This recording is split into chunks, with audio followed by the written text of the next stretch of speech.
Good evening. This is Crime Classics. I am Thomas Hyland with another true story of crime. Listen.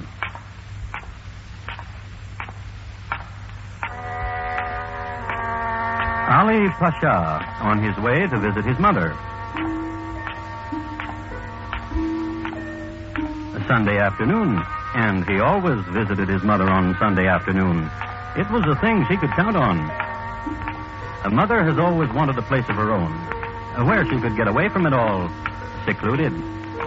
Ali gave it to her. The deepest dungeon in Turkey. Hello, Mother. Tonight, my report to you on Ali Pasha, a Turkish delight. Crime Classics, a series of true crime stories taken from the records and newspapers of every land, from every time. Your host each week, Mr. Thomas Hyland, connoisseur of crime, student of violence, and teller of murders. Now, once again, Mr. Thomas Hyland.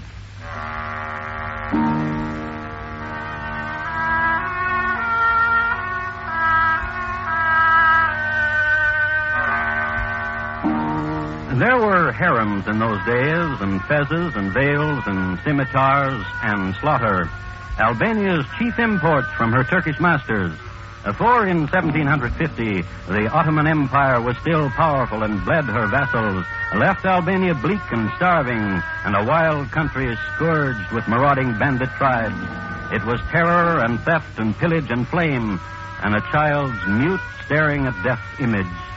Ali, at the age of 9, childlike reaction to the murder of his father, a silent comment upon the raid of the horsemen of the Kisuran tribe. My child, my child. A mother, a new widow whose name was Kahamko. My child, see there in the corner, your brother and your sister, huddled in silence and weak, having found sleep to shield them from pain. Weak and coward. So there is but you and I. Then listen. This night the Kisura came down from the hills and killed your father and burned all there was to burn, so that now we live in a cave. Your father was weak, without the strength to fight them off. The wealth of a man is his only so long as he is strong enough to keep it, and this includes his life. So, therefore, you will be strong, Ali, and whatever you truly wish will be yours because of that strength. You will avenge this night, Ali. But above all, remember this night as a symbol. Those with power flourish. To them, anything is allowed. Power and no compassion for your enemies. That is the trick. Tonight, you have gained wisdom. Now, sleep.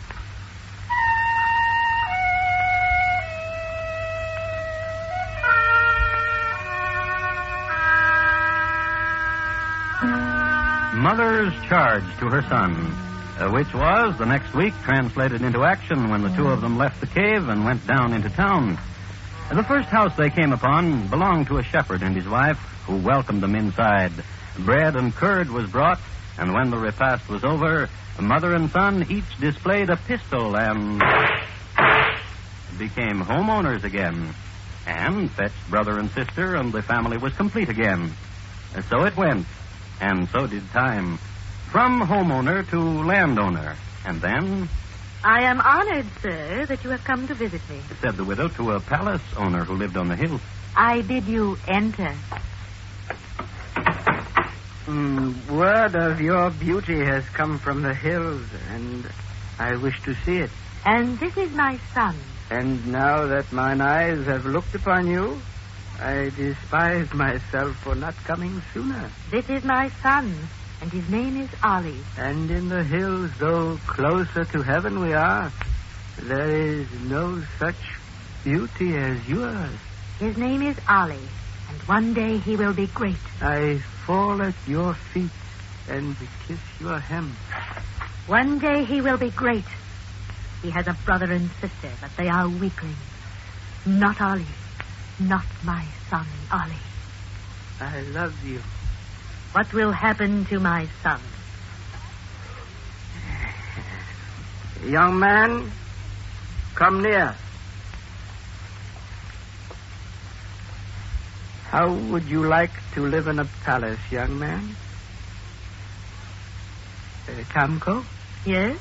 what a pleasing smile your son wears. Yes. Let all of us live in a palace.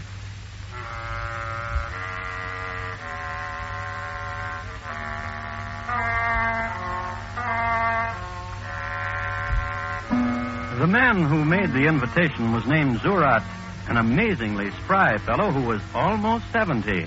A birthday he never celebrated. And that's how Ali came to be a prince. Not an important prince as princes go, but he had the run of a pretty good palace, traveled around a lot to Turkey, to Greece, and Crete. Life agreed with him, and he grew into a strapping young man. The family prospered, and by this time Ali had fallen into a habit. It was never difficult for him to kill. Not with a mother like he had. In Kardiki there is a man. He owns a province. He has a harem of 20 and a stable of 40, and slaves. His name is Kud Pasha. And if he were slain, all his property could be taken by his slayer. And more than that, he is the last survivor of the tribe which slew your father.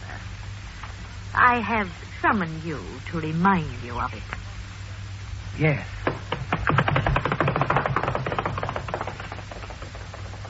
Needless to say, Ali became the new owner of a new harem and new horses and slaves, and the tribe which had slain his father was now extinct.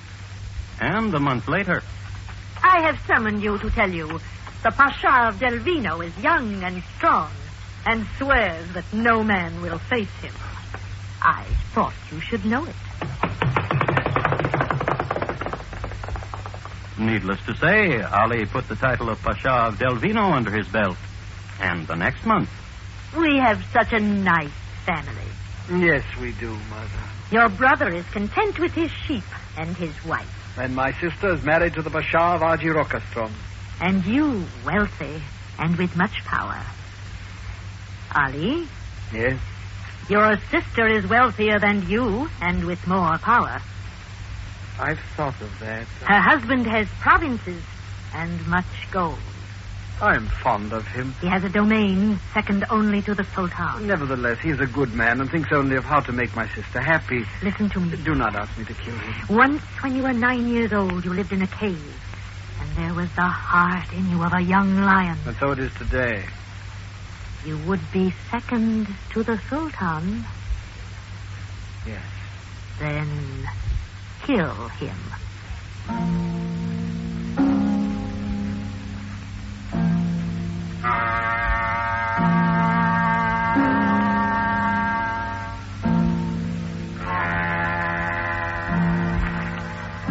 And tell me what else, sister. He is a great man and a great husband. For look about you. One of the many wonders he has made for me. This very lake was a village, and my husband once heard me cry out at the squalidness of it. So he made a lake of it, and slaves to paddle me about in it now. And look below, how clear the water. You can still see the houses. You glow when you speak of him. He is gentle with me. And you love him dearly. Love him? Yes. I'm not sure. Oh? He shuns the harem for me, and my whim becomes A lake, a castle, a jeweled saddle. Whatever my whim. Yet what? Oh, see there, he waits for us at the landing house. You've not answered me. Yet what? I do not know. Then ask yourself this. Would you weep if he were dead? Dead? If he were slain? Why are you here, Ollie? To pay homage to my sister? To slay her husband? Tell me, do you love him? Do not kill him, Ollie. If he were to die, the people of his province would take allegiance to me, and I would be second to the Sultan. Are you not tired of killing? No. But you've killed so many. I was born to it. No, your mother. You should not curl your lip when you say the word. She is ambitious and evil and has taught you to kill. Do not speak of her so. She has deluded you, cheated you. No. Yes. Of her flesh and her blood, she has made a slave. She says kill to you and you kill. You are not a prince, Ollie. Will you weep for him? Ollie. Yes. He is as strong as you and wields the sword. We shall see. Oh, Solomon! Oh! Here, take your wife's lovely hand and help her onto the landing. Beloved husband. Beloved? Truly? We were speaking, Soliman, about you. We wondered if my sister would weep were you to die. And what did you answer him, wife? Were you to be slain? And what did you answer him, wife? I told him I did not know. And what do you think, Ali? Were you to die? Yes, I know. And I wondered when the realization would come. If I were slain, you would be next to the Sultan in power. What do you wish? A war? Oh, no. Then what? A settlement. Here and now. Here and now. Then aside, wife, and we'll see who's that you will weep for. Your brothers or your husbands. Aside.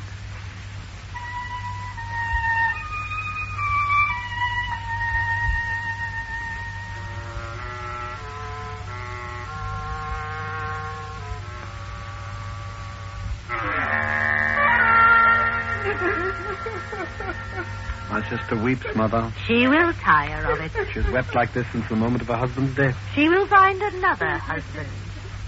She told me this, Mother, that you have deluded me, cheated me. Oh?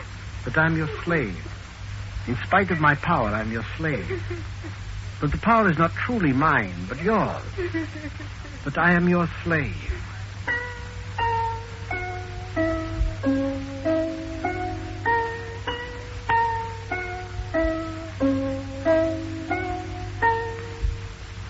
And the two of them looked at each other and understood each other, and then walked away from each other, and only the sister remained. And she was done with her weeping.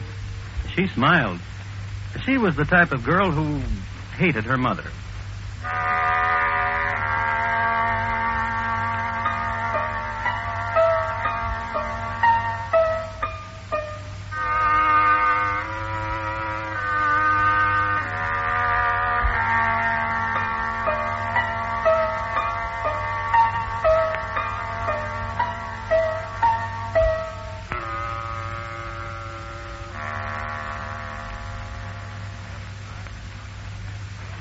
You are listening to Crime Classics, and your host, Thomas Hyland, and his report to you on Ali Pasha, a Turkish delight.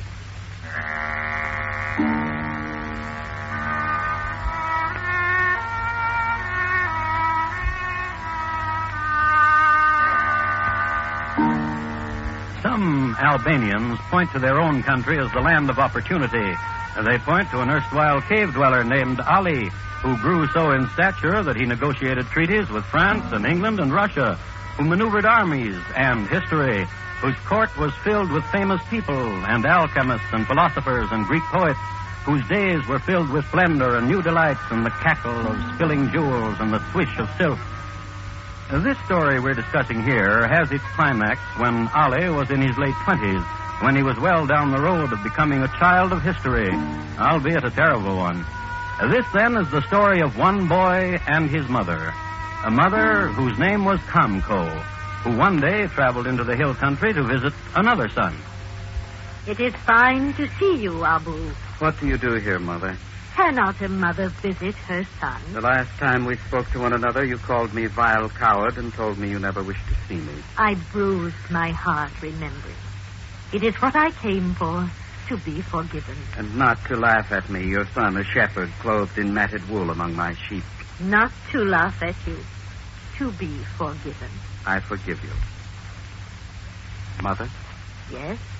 What do you really want?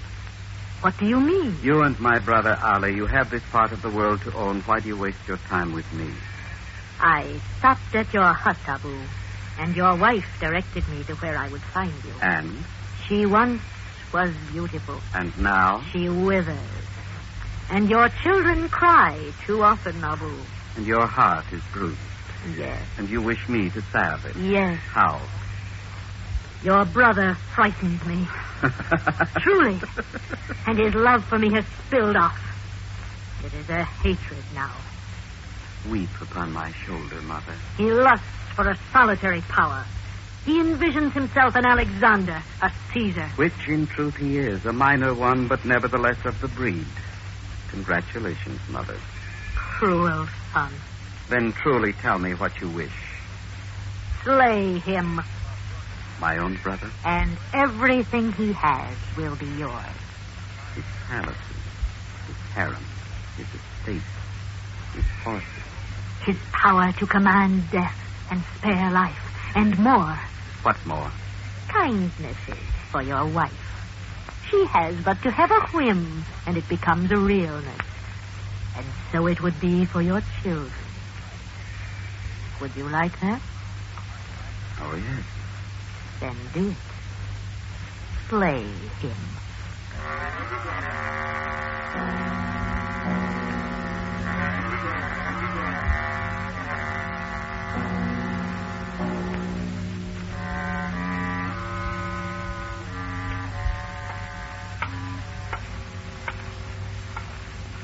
I am his brother. I am Abu. See, here is the seal from his mother. Admit me.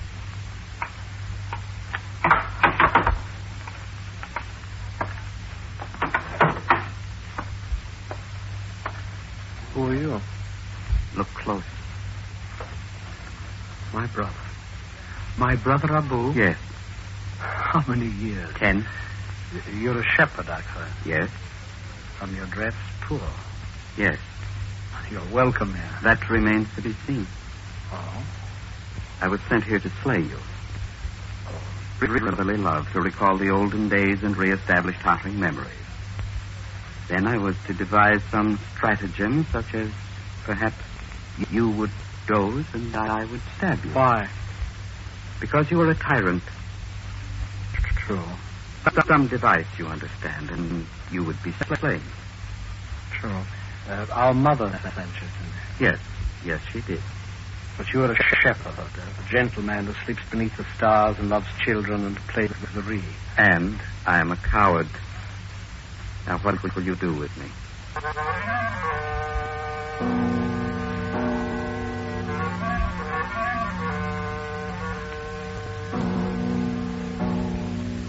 You see, Abu didn't care very much for his mother either.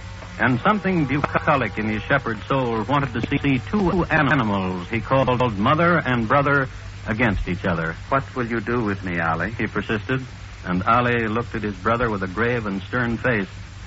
It should be mentioned that Ali always kept a headsman at his back, and he need only to bend a finger and a head would roll, be picked up and spiked and exhibited to the countrymen.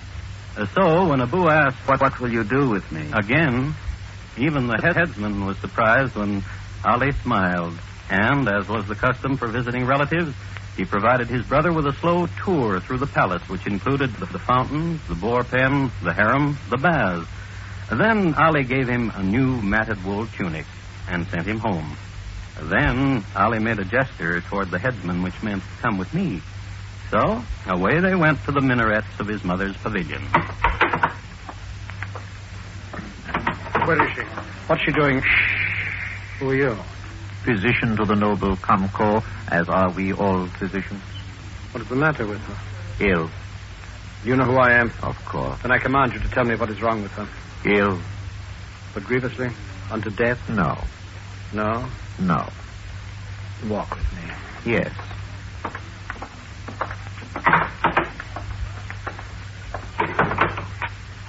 You were saying, physician... Not grievously ill for such a conclave of physicians as the one which has gathered about. Sit. Sit here, physician, and let your mind dance happily with the fountains dance. Sit. How bright the world when seen through leaping crystal. You sigh. You're weary. Have you come a long way to attend my mother? From Alexandria. Are you famous there? And wealthy?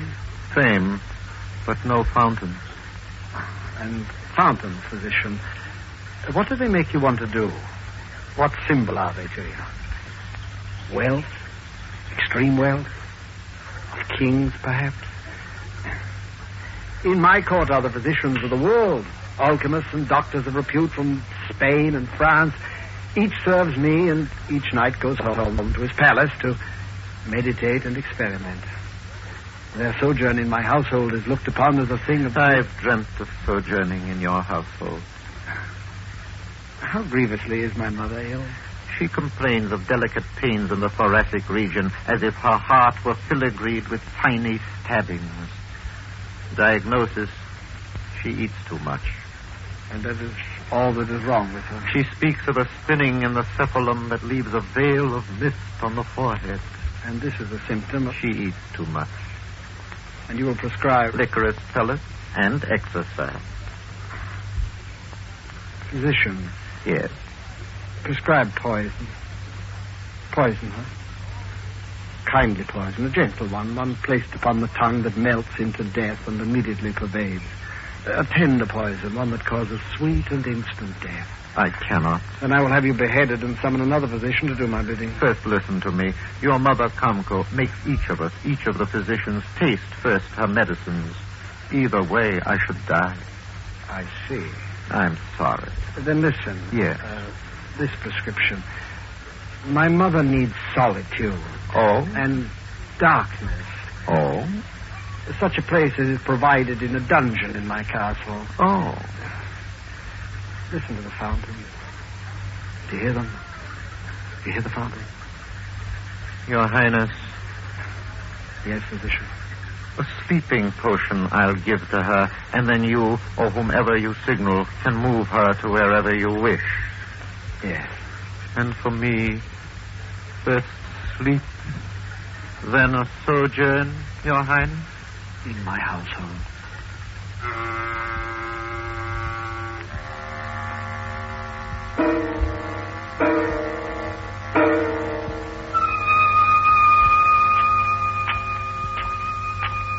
Ali on his way to visit his mother. It's Sunday afternoon.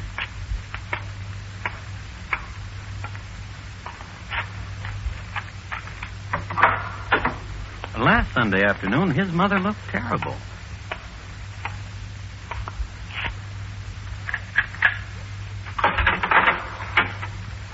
Hello, Mother. Mother. Mother.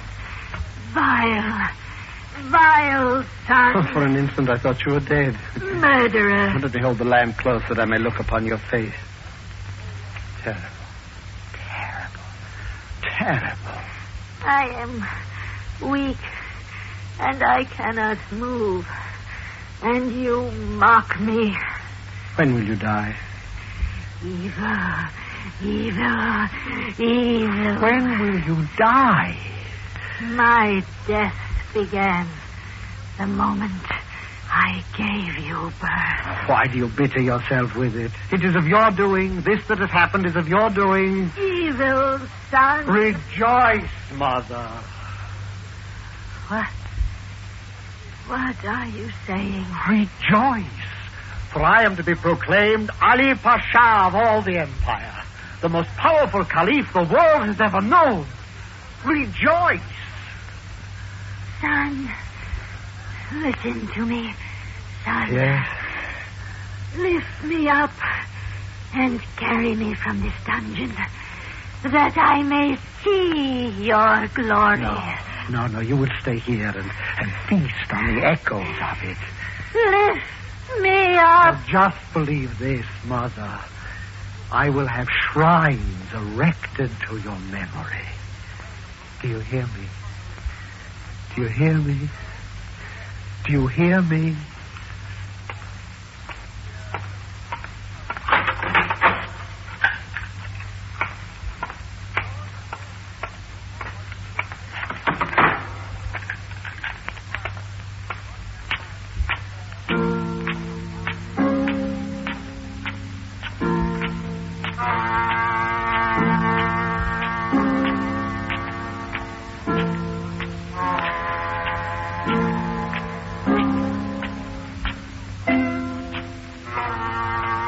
Ali went back upstairs, and as soon as he walked into the sunlight, he was proclaimed Pasha. Then he bade his slaves to seal up the dungeon. From here on, there was no stopping him. He formed an army and drove the Russians from the Ionian Islands off the Albanian coast. He formed another army and became undisputed master of Epirus, Montenegro, and Thessaly. He became known as the Lion of Yanina because of his fearlessness in battle. He was also known as the Bloodletter. He lived to be a venerable 80. He never did become a venerable 81, because one day... Hail, Grand Vizier! To the brains behind the whole Ottoman Empire. Welcome, Ali. What is that in the package? I have brought to you a jewel from Turkestan. Oh, thank you. It's a rare sapphire from Turkestan's loftiest summit. Oh, thank you. What can I do for you? Nothing but permit to kiss the sleeve of your sacred robe. Kiss? It's best I describe this little scene for you. As Ali bent to kiss the sleeve of the Vizier's sacred garment, he got there all right, but he never got to straighten up. The Grand Vizier put a knife in his back, right up to the jeweled hilt. Ali was dead. Europe celebrated.